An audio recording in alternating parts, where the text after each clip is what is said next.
Wake up. Day one. Oh, it is 5:30 a.m.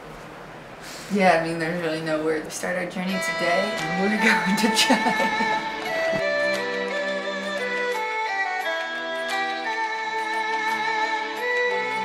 Oh, is that where we're going? Yeah.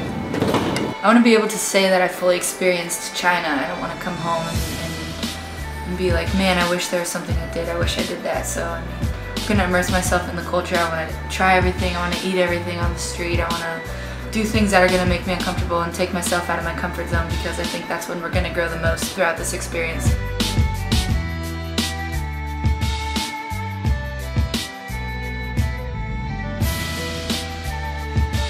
We're going to our gate. We're in China. We have.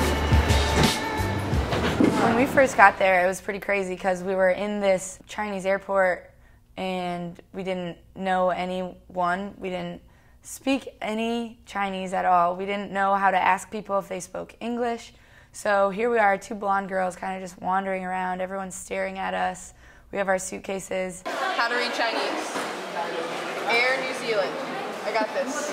Hong Kong Airlines. I practiced while I was on the flight. We eventually found our way, but it was crazy. It was very overwhelming, but it was also kind of exciting because that was part of the fun, was not knowing anyone or not knowing anything and just figuring it out on our own.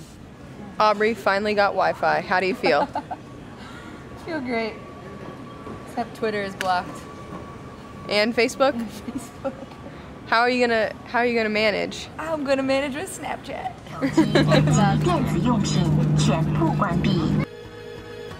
My name is Aubrey and Mikayla. This past summer I had the opportunity to travel to China shooting a documentary for the Department of History here at Bryant. We hit Kunming, Nanjing, Wuhan, and Beijing throughout those 2 weeks.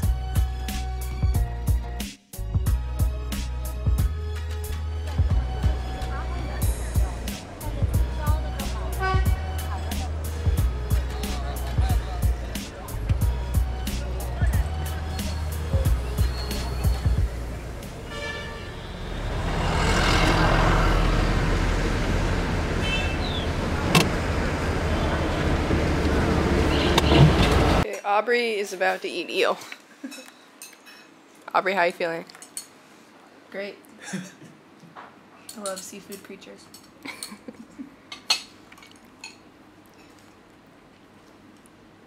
It tastes like chicken.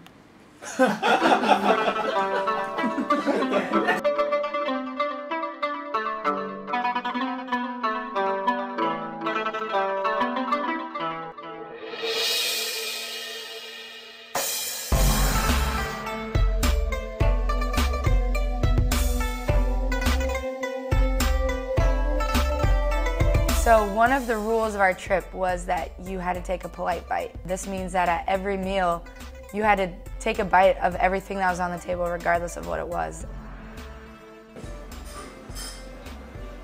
This part? Yep. Spicy snail.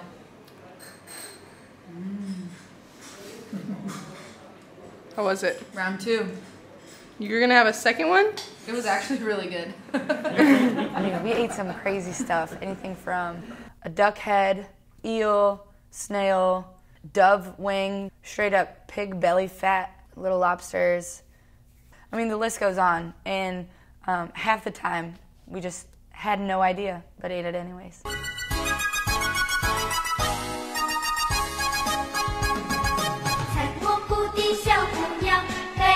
This is Italian red meat flavored potato chips. And these are French chicken potato chips. I'm here, and I was just really craving some hot and sour fish soup potato chips. Look at the picture. What chips you got there? I have some charming barbecue flavor with my man Chinese J Beebs on the front.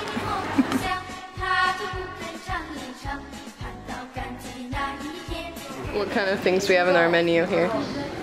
Shrimp, this for sure. Looks good. Oh, this, yeah. This one or this one? We love pizza. We not only love pizza, we have been craving it for like the past week. I actually feel kind of crazy. Pizza is like, if I have dreams about it.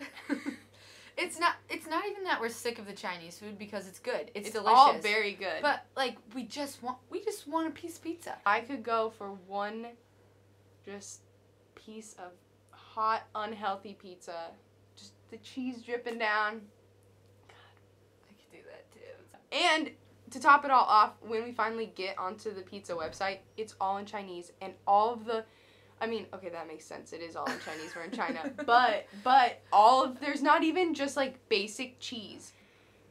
They don't have it here.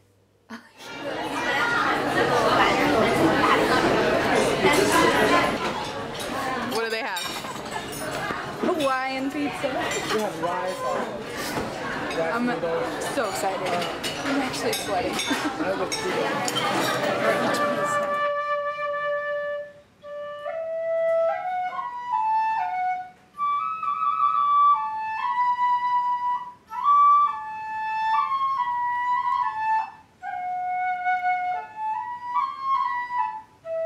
In China, there's a circular wheel in the middle of the table, and each one of the dishes is on the wheel. As you want to bite, you just spin the wheel to get what you want. In a more formal setting, there's rules of who sits where. At one meal, I can recall there was over 30 dishes, and that got crazy because everyone's spinning the thing and everyone wants to taste everything, so.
Traffic in China is something you cannot understand until you are immersed in the middle of it with 4,000 cars around you, honking and driving in and out of the lanes.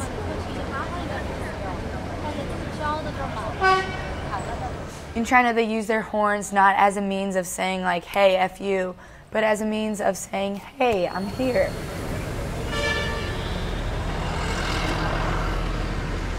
When we were stuck in traffic, we saw some crazy things. Motorcycles / motor scooters / mopeds.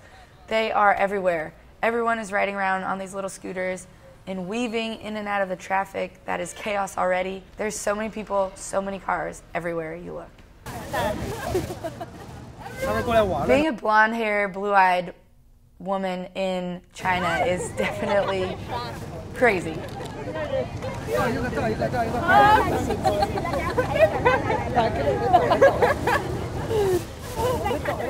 An entire bus of Chinese people walked off and just crowded around us, and they were taking pictures. They were thrusting their babies into our arms. You have to remember that some of these people are from villages where they haven't ever seen anyone with white skin, let alone with white skin and light hair and blue eyes. That was crazy and fun and overwhelming, and I loved every second of it. This is like actually unreal that we're in the countryside of China. We are on a ski lift going to the top of the Great Wall right now. So we're here on the Great Wall of China. No picture, no video, no nothing can really grasp it, how amazing it is, but it is just like, I don't even know what to say.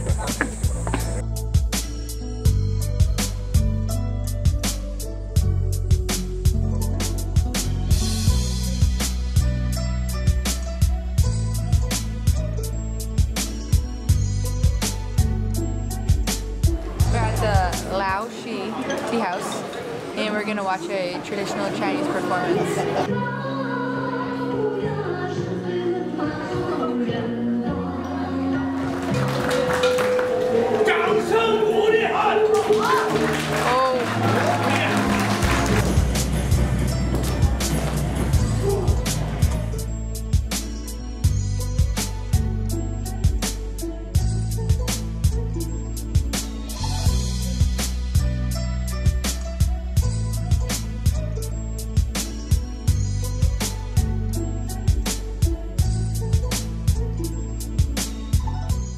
Historical monuments in China are something that they hold much closer to their hearts than we do here in the US, where there's just masses of people there throughout all hours of the day.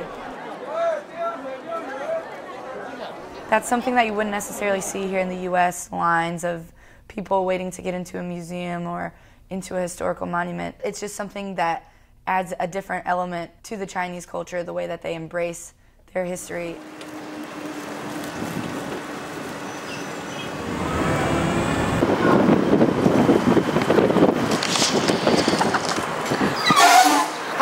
Right now we're on the back of We're on a rickshaw, the back of a bike, and we're sitting in a little carriage. and we're gliding along.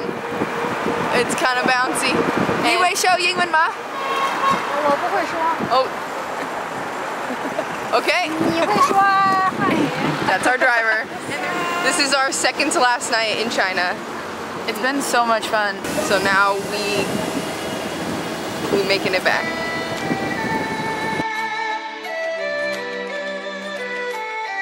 I'm extremely glad that we had this opportunity to go to China and kind of just be thrown into all of this, because it not only taught me a lot about myself, but taught me a lot about the world and about traveling, and that we really are all the same in our own different ways. I talked to so many people who just couldn't believe that I was willing to go to China for 2 weeks, not knowing any language, not knowing anything really about the culture.